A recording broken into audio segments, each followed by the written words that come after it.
सुस्वागतम. लग्नाची भिडी मालिकेच्या आजच्या भागामध्ये आपण पाहणार आहोत की आता सर्वजण सिंधूला बोलू लागताच आता राघव सिंधूला म्हणतो की हे सर्वजण इथे उभं राहून तुमचा अपमान करतायत, पण माझ्याच्याने ते ऐकवलं जाणार नाही आणि तुम्हालाही यांचे बोलणे सहन करायची काही गरज नाहीये डॉक्टर, कारण तुमची यामध्ये काहीही चूक नाहीये. तेव्हा मी आता माझे वचन मोडून सर्व काही सांगणार, असे म्हणत आता राघव लगेचच अन्वीला हाक मारतो आणि दरवाजातून अन्वी तिथे येते. तेव्हा अन्वीला बघता सर्वांना मोठा धक्का बसतो. अन्वी येताच मधू म्हणते की अगं अन्वी, कुठे होतेस तू? आम्ही किती फोन केले आणि तू फोन सुद्धा उचलले नाही. असे आता सर्वजण अन्वीला प्रश्न विचारू लागतात. तर अन्वी ही आता सर्वांच्या समोर येऊन उभा राहते. तर लगेच राघव अन्वीला समजावून तिथे खाली बसवतो आणि रेश्माला पाणी आणावयास सांगतो. तर ते सर्व बघून काकू म्हणते की हा सर्व काय प्रकार आहे. तेव्हा राघव म्हणतो की आज डॉक्टर सिंधूमुळे खूप मोठं संकट टळलंय आणि आज अन्वी इथे उभी आहे ना, ती फक्त डॉक्टर सिंधूमुळे सेफ आणि सुरक्षित असून येथे उभं आहे. काकू म्हणते की हा सर्व काय प्रकार आहे आणि काय झालं. तेव्हा राघव हा काकूला सर्व हकीकत सांगू लागतो. राघव म्हणतो की मी जेव्हा घरामधून निघलो तेव्हा मी एका क्लबमध्ये छापा मारायला जाणार होतो आणि तिथेच अन्वी सुद्धा आली होती आणि ड्रिंक्स करता करता शांतनू आता कशी अन्वीची इज्जत लुटत होता आणि त्यावेळेस सिंधू तिथे येऊन अन्वीला सोडावून शांतनूच्या कशी सिंधूने कानाखाली मारली आणि सही सलामत अन्वीला घेऊन सिंधू कशी बाहेर आली हे सर्व आता राघव काकूला बोलतो. राघव म्हणतो की एवढं सगळं घडून गेलं तेव्हा तुम्ही काहीही बोलू नका अन्वीला आणि समजून घ्या. लगेचच काकूला अन्वीचा राग येतो आणि पुढे येत काकू अन्वीच्या जोराने कानाखाली मारण्यासाठी हात उचलते, पण तेवढ्यात सिंधू ही काकूचा हात आपल्या हातात पकडते. तर सर्वजण आता सिंधूकडे बघू लागतात. तर काकू म्हणते की माझा हात पकडण्याची मुली तू हिंमत कशी केलीस आणि माझ्या नातीसोबत कसं वागायचं हे तू मला शिकू नकोस. तर काकू अन्वीला म्हणते की अन्वी, इथे राहून तू गैरफायदा घेतेस आणि काहीही करतेस, तुला लाज कशी नाही वाटत. तेवढ्यात रत्नाकर म्हणतो की मला वहिनी माफ कर, पण या प्रकरणात तुझी सुद्धा चूक आहे.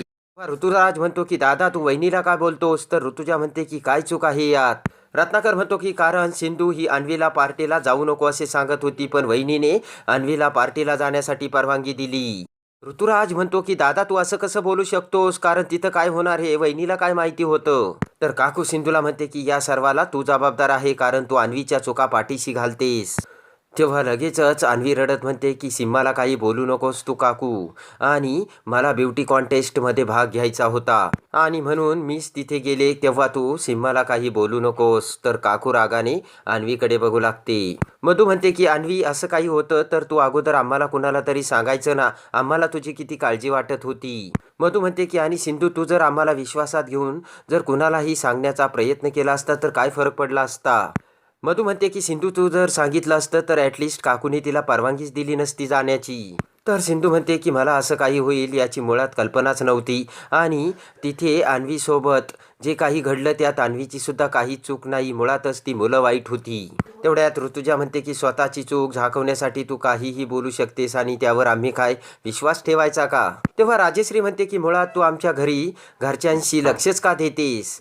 तेव्हा सिंधू म्हणते की अन्वी ही राखीताईची मुलगी आहे आणि राखीताईंनी मला कधीच परक मानलं नाही, तेव्हा मी अन्वीची मदत करते. सिंधू अन्वीकडे बघत म्हणते की खरं तर अन्वी ज्या वेळेस पार्टीला जाणार होती ना त्याच वेळेस मला खटकत होतं, म्हणून मी तिला विरोध करत होते.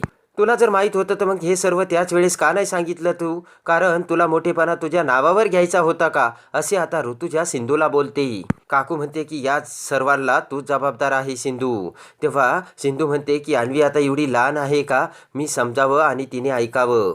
सिंधू म्हणते की काकू अन्वी आता मोठी झाली तेव्हा तुम्ही तिच्यासोबत मैत्रीचं नातं निर्माण करायला हवं होतं आणि कधी तुम्ही तिच्याशी संवाद साधण्याचा प्रयत्न केलात का. तिची स्वप्न काय आहे आणि तिला काय हवंय हे जाणून घेण्याचा तुम्ही कधी प्रयत्न केलाय का. रत्नाकर म्हणतो की वहिनी सिंधू बरोबर बोलते, पहिला काळ वेगळा होता आणि आता काळ बदललाय. सिंधू म्हणते की या वयात मुलांना घरच्यांच्या सपोर्टची गरज असते आणि तो जर मिळाला नाही तर मग ती अशी बाहेर सपोर्ट शोधण्याचा प्रयत्न करतात. तेव्हा रत्नाकर म्हणतो की अन्वीला समजून घेण्यात खरंच आपण सगळेजण कमी पडलो. तर काकू म्हणते की आता ही माझ्यापेक्षा कमी वयाची मुलगी मला समजून सांगणार का. तर काकू रत्नाकरला म्हणते की तू तिचे गोडवे गाऊ नकोस बरं का, मी ऐकून घेणार नाही. तेवढ्यात ते सर्व बघून राघव म्हणतो की बस झालं आता हे सगळं. राघव म्हणतो की आता डॉक्टरांना सुद्धा कोणी काही बोलू नका. तर काकू म्हणते की काय करशील. तेव्हा राघव म्हणतो की मी काय करील हे मला सुद्धा माहिती नाही आहे काकू.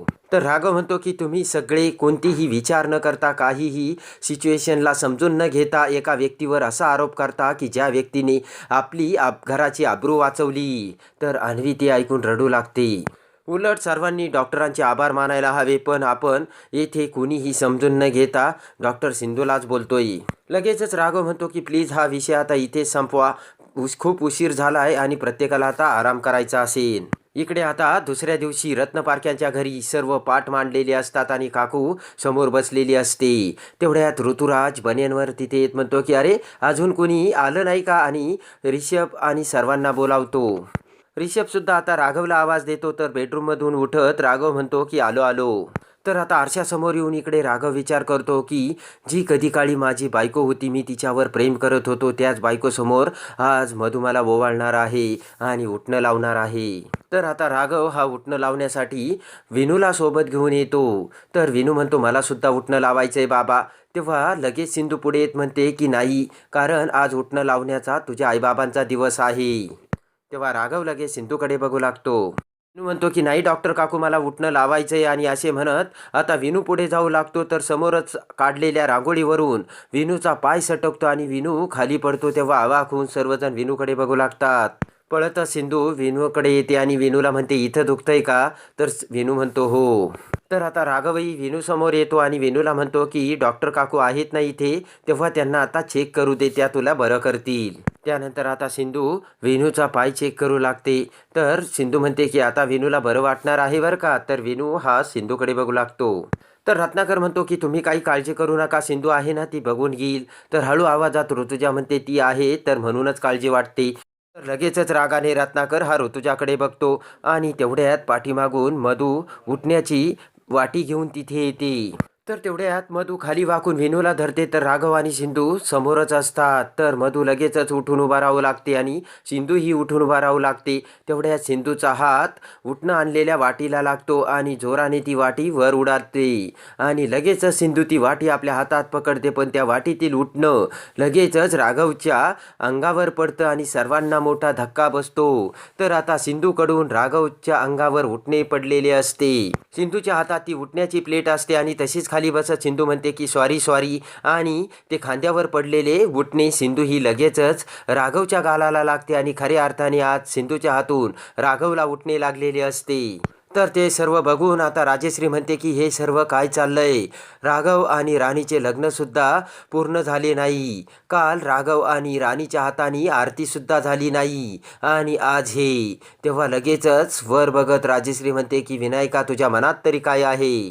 राजेश्री म्हणते की आज राणीने राघवला उठणं लावण्याच्या अगोदर सिंधूच्या हातून उठणं लागलं गेलं. तर तेवढ्यात टोमणी मारत रेश्मा म्हणते की राणी वहिनी आता राघवला तर उठणं लागलं म्हणजे पाडवा तर साजरा झाला. तेव्हा राणीला मोठा धक्का बसतो. तेव्हा काकू म्हणते की राणी असं उठणं सांडणं चांगलं नसतं, जा बरं दुसरं उठणं घेऊन ये. तर राणी घाबरतच म्हणते की लगेच आणते काकू. तर मधू जाऊ लागते. तेवढ्यात राघव म्हणतो की मधू थांब, उठण्याची गरज नाहीये, अगोदर मी विनूला आतमध्ये घेऊन जातो कारण त्याला खूप त्रास होतोय. काकू म्हणते की राघव तू बस, रिषभ विनूला घेऊन जाईल. तेव्हा राघव म्हणतो की नाही, विनूचा त्रास कमी होणं हे जास्त महत्त्वाचं आहे. म्हणत आता राघव विनूला घेऊन जातो. तेव्हा मधू विचार करते की विनायका हे सर्व काय होतंय आणि काय चाललंय. तर मधू विचार करते की अजून राघव आणि माझं लग्न सुद्धा झालं नाही, तेव्हा मी आणि राघव कायम विनूचे आईबाबाच राहणार आहोत का. तर इकडे काकू लगेच सिंधूला म्हणते की राणी आणि राघवचा हा पहिला पाडवा तुझ्यामुळे साजरा झाला नाही. काकू म्हणते की का आलीस तू इथे आणि का दोघांच्या मध्ये वारंवार येतेस तू. तर सिंधू म्हणते की इथे फक्त मी विनूसाठी आली आणि मला कुणाच्या मध्ये सुद्धा यायचं नाहीये. आणि रागाने सिंधू तेथून निघून जाते. तर इकडे राघव आता विनूला बेडरूम मध्ये घेऊन येतो. तेव्हा सिंधू सुद्धा तिथे येऊन आता विनूचा पाय चेक करू लागते आणि दाबू लागते.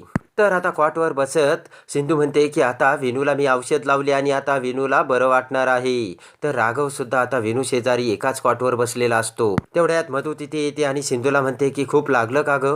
तर सिंधू म्हणते हो मुका मार आहे, पण काही काळजी करू नका, विनूला बरं वाटेल. सिंधू म्हणते की हळूहळू त्याचा आता पेन कमी होईल, पण त्याला गरम पाण्याने शेकावं लागेल. मधू म्हणते की लगेच मी गरम पाणी घेऊन येते. तर आता राघव प्रेमाने सिंधूकडे बघू लागतो, तर सिंधू सुद्धा राघवकडे प्रेमाने बघू लागते. तर तेवढ्यात काकू दरवाज्यातून दोघांनाही बघत असते. दुसऱ्या दिवशी आता सावी आणि विनूच्या स्कूलमधून टीचर घरी येतात आणि त्यांच्या टीचर लगेचच सांगतात की आता गॅदरिंगचा आमच्या स्कूलमध्ये एक प्रोग्राम आहे. तर आता तुम्ही म्हणजे विनू आणि सावीच्या आईवडिलांनी सुद्धा त्यामध्ये भाग घ्यावा. आणि आता सर्वजण नाटकामध्ये भाग घेण्यासाठी राघवला विनवण्या करू लागतात. तर राघव म्हणतो ठीक आहे. तर विनू आणि सावीला आनंद होऊन दोघेही उड्या मारू लागतात. तेव्हा टीचर म्हणतात की आता विनूच्या बाबांनी आता राम व्हावं आणि त्यांच्या आईने सीता बनावं. तेव्हा ते ऐकून आता राघव हा सिंधूकडे बघू लागतो. तेवढ्यात काकूला राग येऊन काकू ही टीचर समोर राणीला घेऊन येते आणि म्हणते की ही राघव रत्नपारख्यांची बायको. तर लगेचच टीचर ह्या अवाक होतात, कारण त्या आता सिंधू आणि राघवलाच नवरा बायको समजत असतात. तर आता सिंधू आणि राघव नाटकामध्ये भाग घेऊन सिंधू ही राघवची सीता, तर राघव हा सिंधूचा राम कसा होतो आणि मधूला कसे बाजूला करतात हे बघण्यासाठी आणि लग्नाची बीडी मालिकेच्या डेली अपडेटसाठी आपल्या चॅनलला लाईक करा, सबस्क्राईब करा.